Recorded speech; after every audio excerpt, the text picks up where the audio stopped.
I'm about to have a debrief to try to understand what just happened, but to give you Today? some context, Like just now? To give you some context, Okay. I woke up like 30 minutes after the meeting, Mm-hmm. and I guess there was a drug oplet in Little Seoul with like 8 units on duty, and Led by who? I don't know. I'm gonna find that out. And by the time I was even like awake, because I woke up at like 30 minutes after meeting or after the storm, same thing. And I couldn't like get in my pockets, so I took a nap. By the time I woke up again, there were 78s. And like more people woke up like during the whole thing, the shooting. But like when I was driving down there, I looked at GPS, and there were like max 8 to 10 people. So I don't know. Yep. Bean, what exactly happened? Because they say you were leading it. What exactly happened? Took photos of them selling drugs on the block. Got enough units to move in. They got into a car, drove off. Units chased for a bit, and then they drove back to the block and into the cubby. And Riker followed them in. They shot him down. Okay. Yeah, how much units were on duty at that time? Like when you guys started up? I don't know. Okay, because I woke up like 30 minutes after storm. I saw your 3-1 about drug up Little Soul. I couldn't get in my pockets, but at that time there were like 8 to 10 units total. And I know we want to respond to drug calls, but I don't think we should be going into gang turf when there's a total of like 10 units on duty. I feel like the thing is that normally, right, if we have a larger number of units and we go in and we get shot down, it's like easier to bounce back from, and you can kind of convince people like, you know, all right guys, like good try, like we could have done better, this, that, and the third.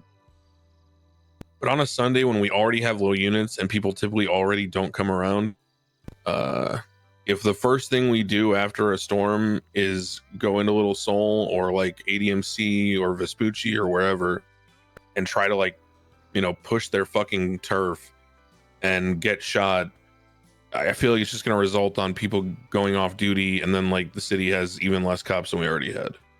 I don't know. Maybe you have a different opinion. It's just the way I've always seen it. I don't know. I think we had enough at the time because you were the 11th cop to go down. Me and Stevie were still up. Right. There was like 2 or 3 other units still up. Selena. Can you add the photo? Do you mind? Just real quick. Yeah, I got you. I mean, I guess I just think we have different concept of like what's appropriate units then. I don't think that it is ever Little Seoul equals shootout. I don't think it's ever sensible for 2 to 1, right? Like even 2 to 1, I don't think is a good enough ratio. Like, I'm just gonna be frank with you. Some of those cops aren't even class 2 certed, so like they're not even a fucking human being at that point in a Little Seoul shootout on rooftops and shit. So when we're talking about like numbers, not to mention like, you know, by the time I was responding, there's already what, half of those cops down, right? So it's just, I don't know. Yeah. I mean, it was fine up until units followed them back into the cubby and got shot.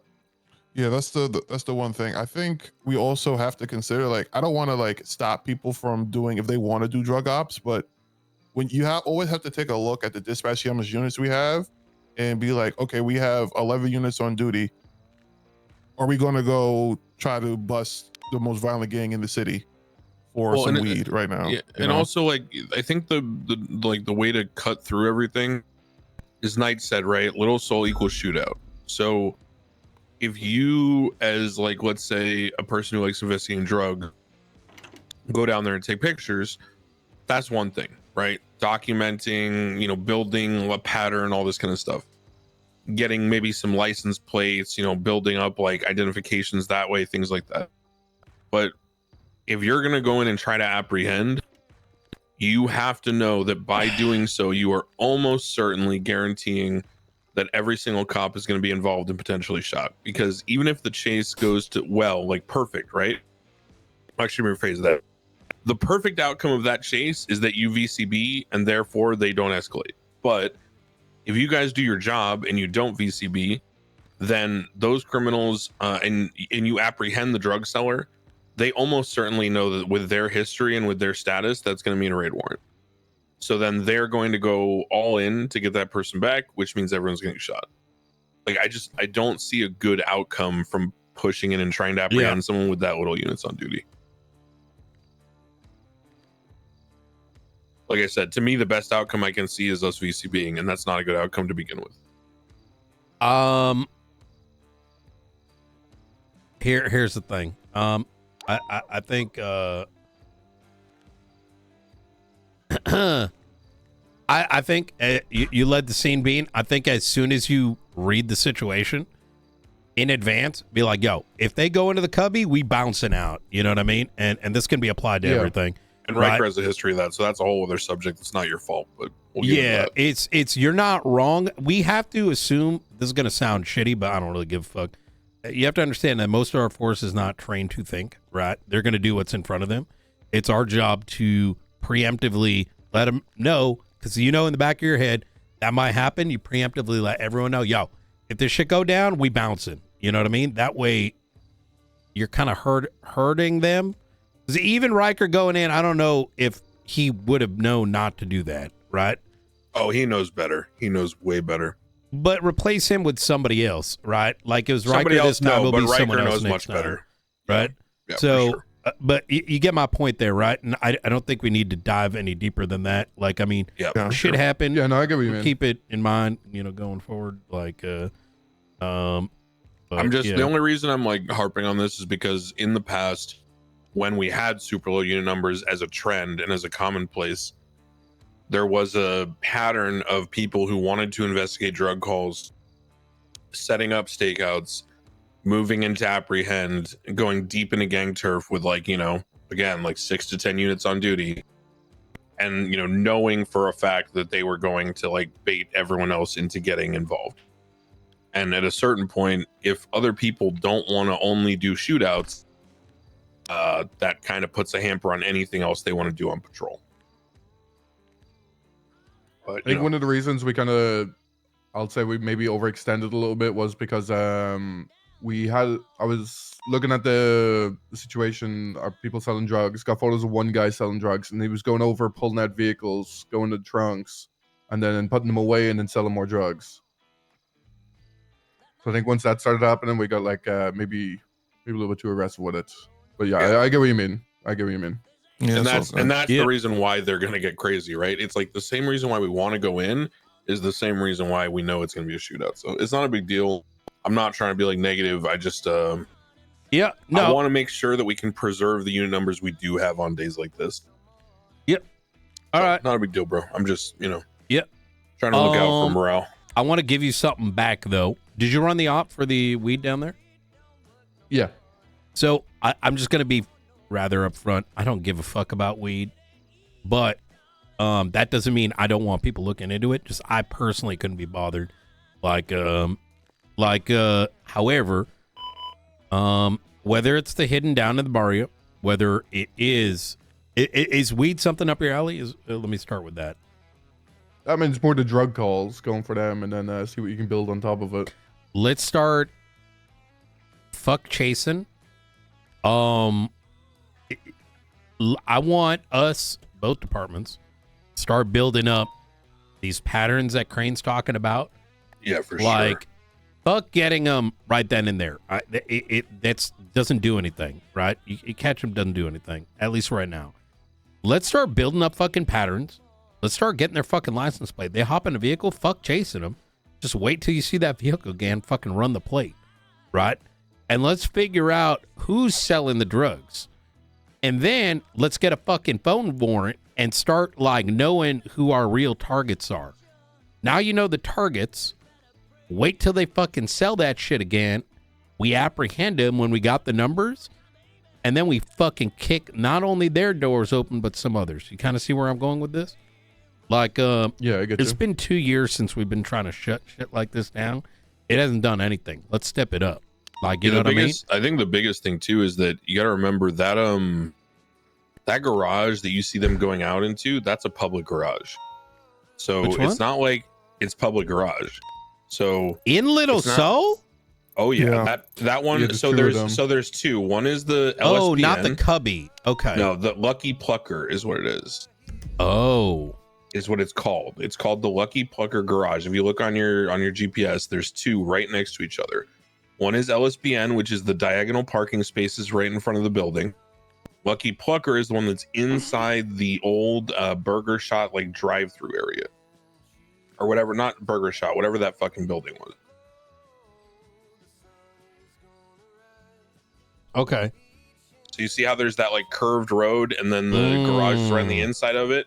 Lucky Plucker, that's where they pull all their cars out of. So it's really important, like Knight was saying, especially with a public garage, we have to get plates, because it's not like we can just say, hey, this house is being used for whatever, let us search the vehicles parked in this, house parking lot. This is public, so we have to physically identify and prove to the judges whose car is being used. And if we do that, we can probably get a raid warrant literally just off surveillance. Because if you just go, hey, look, here's a vehicle in a public garage, which, by the way, can only be pulled out by the owner. Yep. Here's the plate. Here's who the owner is.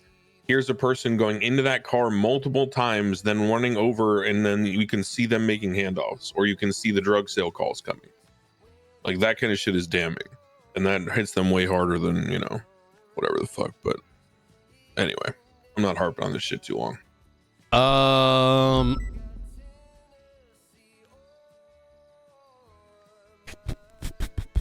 Yeah, no, I'm with you. It's kind of like we're rolling the dice on hitting one of like 50 of their grinders. You know what I mean? Right. Instead of let's get a target going type shit. I think that's bring more some of those guys to shootouts, by the way.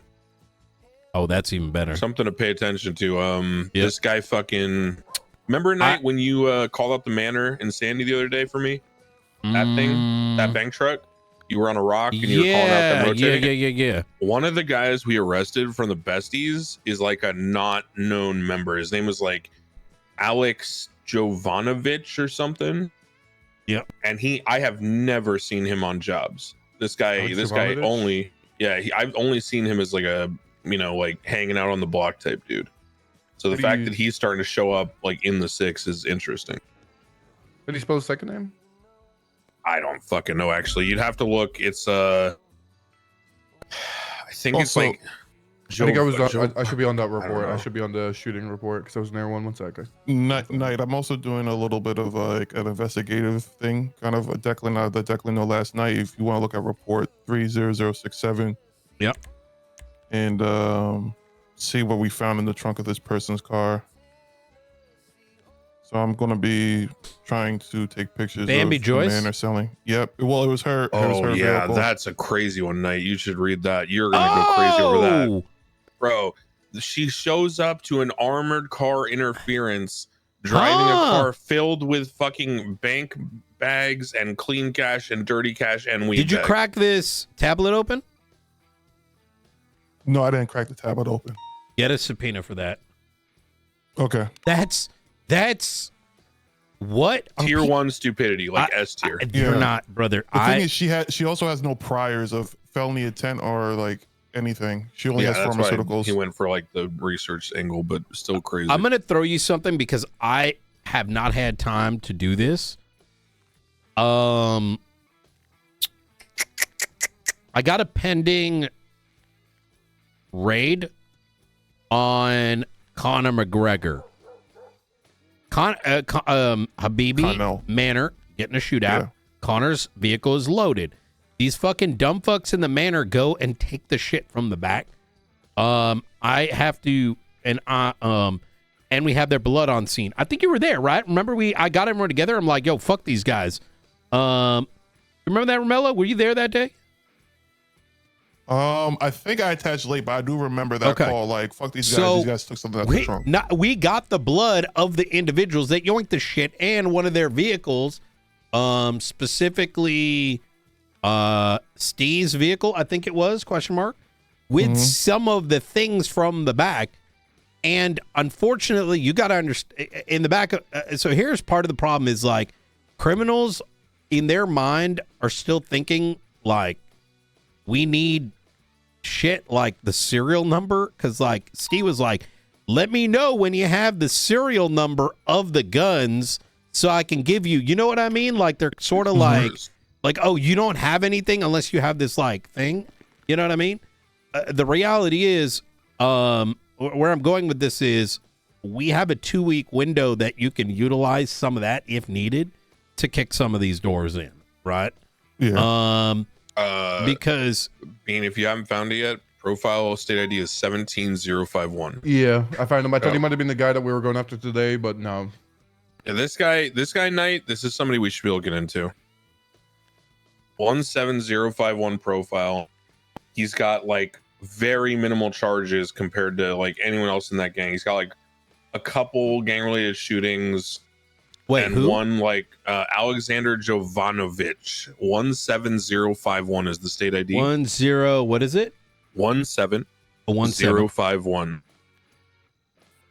17051. This guy, like had a weapons license as of May.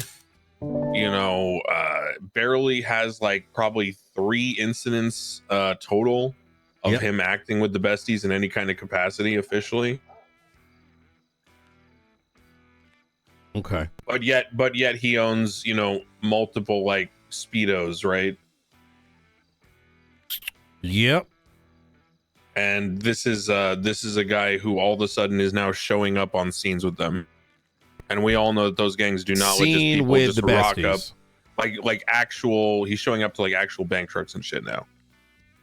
And cop shootings and whatever. And we all know that gangs like that do not let people start out by just going to the bank trucks. Like these guys for sure start out, doing the little shit, pushing weed, whatever the fuck.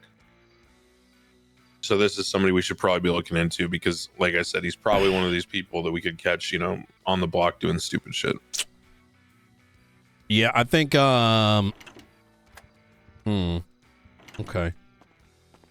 Yeah. Who the hell egged this place? I don't know. We cleaned most of it up. Holy crap. Okay. Yeah, I think yeah, I think we really just start going for bigger shit. I mean, and try to embolden command to do that because there's Start building up shit behind the scenes and then strike when we have enough, not the other way around. yeah. People are I'm going to be very vague here since this is still sort of active right now. Some individuals that I'm looking into, this Cypress shit, right? But I won't name names right now. But these people are so fucking dumb. The plea deal hasn't even been signed yet. And some of the people that I was like, they're kind of on the radar, right? Like, hey, they could be involved. They started shuffling their fucking properties around. Oh, good Lord. And shuffled them. Now, like, one of the guys I was looking in, like, it's a suspicion he might be involved, right? Because he does, like, this fucking $3 million transfer and calls it materials. I'm like, okay, that's a little sus, right? Well, this guy moves his properties to members of the ex-Saints and ex-Cypress. So I'm like, all right, well, way to put yourself on the fucking radar. You know what I mean? Like little shit like that, or even the Cypress raid to begin with. Like, why are you driving around with a bunch of weapon parts in your truck, right? Where I'm trying to drive here is I don't think people do not fear us. Why? Because they're only seeing us arrest people based on what we immediately get them on, as opposed to building up a case and then all of a sudden, they're getting their insides turned outside, And I'd love to bring that back. Truck at the fucking federal building office stands. I said we're not going. Yeah, it's a good idea. Yeah. That's a disgusting spot. All right, well, I gotta go. 30 people, let alone 10. I gotta go do some shit. I think, Bean, that's something for you to chew on. I think you too, Romello. Like, let's just start building some bigger shit out. Like these people are stupid. Let them sell their drugs. Let them get into their personal car.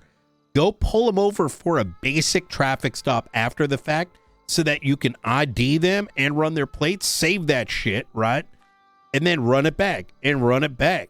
Get that phone subpoena, get the subpoena. Be like, all right, out of the sorry, Declan. You're good. out of these 10 people that we've been monitoring, this guy right here's got the most amount of shit and a property, and then we fucking target his ass. You know what I mean? As far as that person ends up being concerned, oh, it's just a couple weed charges, and then they find out it's a lot more. My thing is especially with the Mikamari thing that I was doing earlier, is that a lot of these manor guys don't have fucking property. So I'm trying to catch a guy who owns whatever property. I'll throw it your way. I was looking into them, and until Manor's been very compliant, I think, under SK. Since SK has been less available, the Manor has sort of turned into like hyper street gang, right? There is very little parlaying with them, like at a deeper level. If anything, they're giving an attitude, in my opinion, that's just like, y'all ain't got shit, and we know we do. Look through some of the property listings. There's an individual by the name of, give me a second. I'm gonna give you the name right now because I was looking into it. Just go ahead and check every property on Grove. Yeah. Yeah, I agree. I'll give you the name right now. It is motherfucker owns like 5 properties. Oh, he might have moved them. Oh, wait, what the fuck? There was a guy that owned like 5 or 6 properties on Grove Street, but now Daniel Cole owns. What the fuck is going on? Wait, the properties got moved. Yeah, I'm telling you right now, there's like 5 different Manor members that own Grove Street properties already. Southside Grove 1 is Daniel Cole. All the mainstay Manor people John Joyce, all those guys own one. Okay, I'm gonna say some shit. It might have been Blondie Banks has showed up twice now as I'm going through this list. I don't know who that is. I've never encountered them. There was Iko Young owns 2 that I've found now. Blondie Banks owns 2. Bella Lux is another name that's coming up. Yeah, all the mainstay people that I know from Manor, none of them own any properties, just vehicles. So I'm gonna start trying to look into. It's gonna be bad, but that's look into this Blondie. Okay, Blondie owns 3. Look into Blondie. Whoever the fuck Blondie is. Blondie owns 3 on Grove Street. Also, Vera Wallace is another name that owns 3 properties on Grove Street.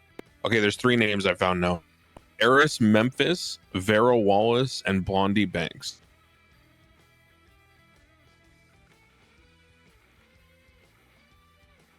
Eris Memphis literally does not have a traffic ticket, does not have a profile picture in the MDT, has been around for a long time, only owns a Sultan and a motorcycle, and yet owns 2 properties on Grove Street in the center of Gang Turf.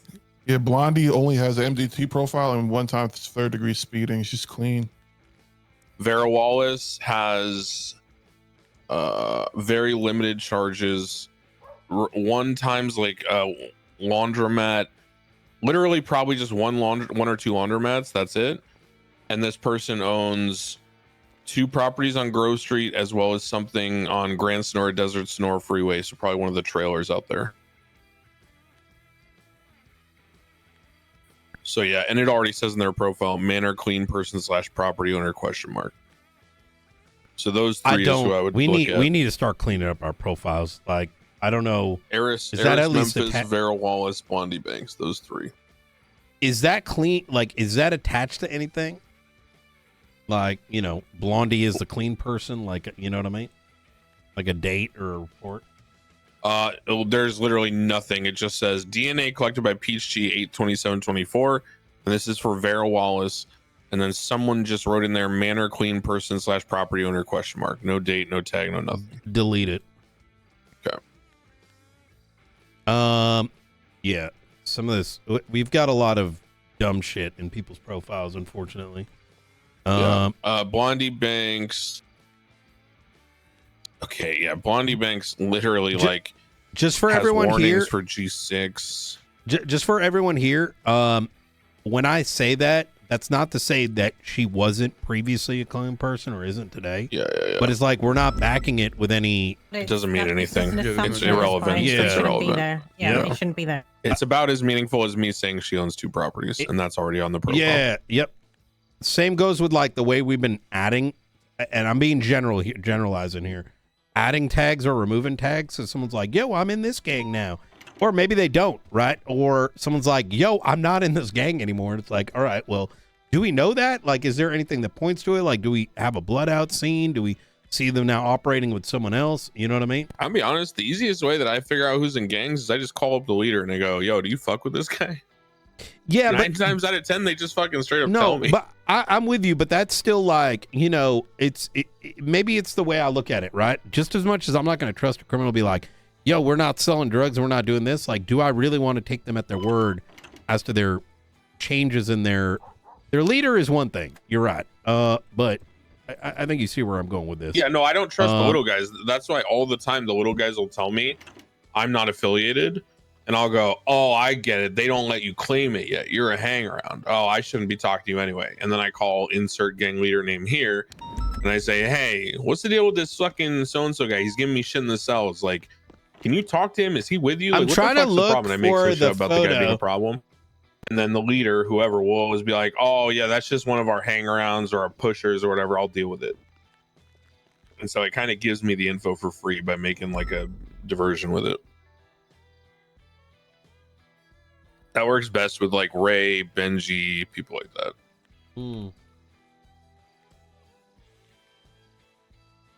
There's a guy whose name started with a D. It was Denzel something that owned like Wallace. Denzel Wallace. Okay, that's the one. Hey, spoiler alert! You know what he's on? The mayor of Blaine County's cabinet. Woohoo! He's our deputy mayor. He is our deputy mayor. Wait, what? Woo! Yeah, This is Denzel was why. our deputy This is mayor. why the mayor doesn't like me, Knight, because I called him out about this at the meeting when he came to Shift 3. I said, "Hey, why is your cabinet all ex-gang members?" And he's like, "What? Who are you talking about?" And I pulled up like half of people in his cabinet, and they all had tags like ex-manor member, ex-whatever, ex-whatever. Like, holy fuck. I'm not. And Wallace has never been proven, by the way, but it's just like an open secret kind of thing. Like, he clearly associates with, operates with, but just doesn't do the actual criminal shit himself. I'm sorry to cut through what's going on right now, but how are we feeling about Flores just always on our scenes and being a I already Flores have should be Frost nowhere going- near our I already shit. have Frost and Peters going at that because I've complained like 3 times this week about these marshals being on these scenes. I'm getting sick of it. They show up in these unmarked cars. They are not trained. They don't listen to us. It's just, I don't know, bro. You're looking into Manor? Yeah, I'll look into them. You are? Okay. Yeah. I pull the Los Santos County tax. Those transfers happened in the last 30 days. I will die on this hill. I will say that it goes beyond that because when I was looking into the Mariner and they SK kind of brushed me off them, like anytime if I'm given enough, I'm willing to look at something else. You know what I mean? It's like a give and take for me. Mm-hmm. However, with these recent actions, with stealing, fucking shit, like we need to teach them a lesson, right? And whatever it is that you're finding. Denzel Wallace's properties, I have witnessed these guys go in and out of there. That is not enough for a raid warrant, but it's enough to be like, all right, there's probably something in that bitch. You feel me? Now, I mean, yeah, this guy owns 6 properties in Southside. What the fuck? Now, I'm not necessarily on the same energy in that, like, a ex-gang member joining a cabinet is going to, like, make me raise my eyebrows because when you come into Los Santos nowadays, it's like you're picking faction cop or faction criminal. Yeah. Like, there's no way around that, right? It's just our reality. However, him having, and I'm not necessarily looking to target the fucking deputy mayor, but if he has moved it to somebody else, he's made our life that much easier. You know what I mean? Because it does look like some of these properties are given to felons, right? Which means there may already be enough in the reports to crack that shit open. I'm not saying you do that necessarily, but it would be like, you catch DK selling drugs, you put that in on top of, I don't know, maybe a couple other arrests with whatever it is, and boom, boom. By the way, one thing that really helped that I've been finding out when I was talking at night about this Cypress shit, go into like reports in general and just search like manor or the person's name or a central figure to the gang, and just go all the way back in time to like the earliest reports, because they think that we don't remember shit, and it's probably because we don't. So not everyone's been around the entire time. But if you go back through old reports, you'll see a lot of connections that probably aren't apparent today. And while you can't use it, it helps you filter out who to target. Know what to look for, right? Like that's how Knight and I figured out who used to own the Cypress warehouse, all that kind of shit. Yeah, like that kind of stuff can really help, especially with this stuff he's talking about Denzel Wallace. Like, you can track who, because there's probably at some point someone was looking into these guys like a year and a half ago. Someone probably recorded who owned what properties or what the status was back then. Been doing that lately. Yeah, there you go. All right. Yep. Okay. Well, All right. shit. I'll keep up the good work, everybody. I'm gonna go hell yeah. make sure they don't get fucking shot. I think I got a broken rib, so I'm probably Am I still on light needed? Are we duty for a good bit. now? No, I'll no. talk to you right now. It's good. Okay. I want to share this with you guys. Yeah. So this guy Teddy Bosco, he had a $2.8 million transfer. Now, I want to be clear about something. I'm not looking to go after those guys any further. I've come to a really very juicy deal that I can't even speak about right now, because he had me clog my ears. You feel me? Gotcha. Yeah, but it was some, like, it wasn't some small shit, and it wasn't even one thing. That being said, that doesn't mean I'm not going to conclude what it is that I found, right? In case, I don't know, these guys murder someone or do something else, right? We're not starting from ground zero. Teddy Bosco transfers $2.8 million. It's $2.8 million transferred to him, calls it Matt's. I had phone called Gigi during the raid, which, by the way, she was acting very coy, thinking like she could just make up shit, and I let her, like, she didn't know what I had. You know what I mean? Yeah. And a little bit, she ended up telling me the mats are going anywhere from like $10 to $12. That Criminals means are it so was stupid. a 200,000 materials. Plus, Yeah, it's not even like physically possible to get enough people together to move that many materials. Yeah. Now, in addition to this, there was another this is in 7 days. I want you to keep in mind. $2.7 million that was just straight put into the bank by Leon Edwards, right? Holy fuck. Yeah. So Teddy is like, let's just put him in, like, I've now marked him as yellow in my mind, right? Like, who is he? Like, I don't know who he is. Like, don't know shit about him. But he's like yellow. Like, okay, he does business with him. Well, as I'm going through my notes today, just to make sure I got all my shit, like, sorted for tomorrow's plea signing, I look up Teddy again, and Teddy has moved 3 of his properties to ex-Saints, ex-Cypress people, right? And I'm just like, brother, I didn't know you were related, but now I'm pretty, like, damn sure you are. You know what I mean? It's like little shit like this. Now, that's not to say we're going to kick his doors in, but now we know the connections there. We know where to look, right? But mind you, both of these individuals are like ghosts. So, you can imagine what's going through my head. You know what I mean? Oh, yeah. Oh, it gets even more spicy, right? Well, I brought in Luciano in here, and I tried to get him to compromise, because I can't in good faith just assume that these guys have left everything behind. Like, there's nothing, like, you know what I mean? Like, what am I going to just, wow, you're wearing, like, fucking diapers and shit in there? Like, I'm supposed to just be like, all right, well, you've severed ties. Like, for all I know, they're doing all that work and sending the money in jail. You're like, yeah, okay, buddy. Yeah, like, well, I'll believe it I mean, I'm willing to believe you as much as you're willing to, like, show that you've cut ties. You know what I mean? Act on it. Yeah. And so I brought him in. He was on this, like, you don't have shit energy. And he was trying to make me just give him information. I gave him little slivers, but I don't think he was able to connect the dots. So just to wrap up that whole thing, I took a look at Sophia and look, I ran into CJ hanging out around over by the Cypress area. Sophia owns a property up there. And from best I can tell, she was holding on to a lot of those properties in the past. Now, the reason I bring this up is it's all going back to the point you made about the manor or whatever.